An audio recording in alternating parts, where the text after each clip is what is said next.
చారంబిది అని చెప్పినట్లుగా ఆదర్శనీయమైనటువంటి పథకామిగా వారు నడుస్తున్నటువంటి శుభవేళ మళ్ళీ మళ్ళీ ఈ రాష్ట్ర ప్రజలు వారికి కృతజ్ఞతలు చెప్తూ ఉంటారు. మన చంద్రబాబు గారు, మన పవన్ కళ్యాణ్ గారు ప్రత్యేకంగా కృతజ్ఞతలు చెప్పారు.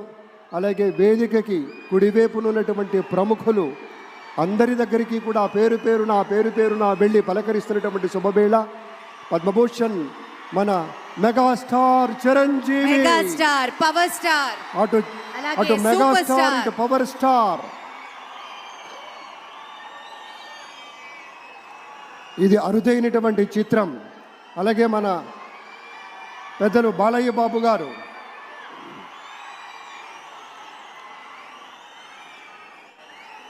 సూపర్ స్టార్ తలైవర్ రజనీకాంత్ గారిని పలకరిస్తున్నారు ప్రధాని. వారి దంపతుల్ని లేడీస్ అండ్ జెంటిల్మెన్ మనస్ఫూర్తిగా వారి శుభకామనలు అందుకుంటూ మన బాలయ్య బాబుతోటి కరచాలనం చేస్తూ ముందుకు వెళ్తూ ఉన్నారు. వేదిక మీద అందరిని పేరున పలకరిస్తూ రజనీకాంత్ గారితో ప్రత్యేకంగా మాట్లాడుతూ ఉన్నారు. ఇది ప్రేమ, ఇది అభిమానం, ఇది వాత్సల్యం, ఇది కృతజ్ఞత, ఇది గౌరవం, అపారమైనటువంటి విశేష గౌరవంగా మనవి చేసుకుంటూ అద్భుతమైనటువంటి వారి యొక్క దిశానిర్దేశకత్వంలో మహనీయులు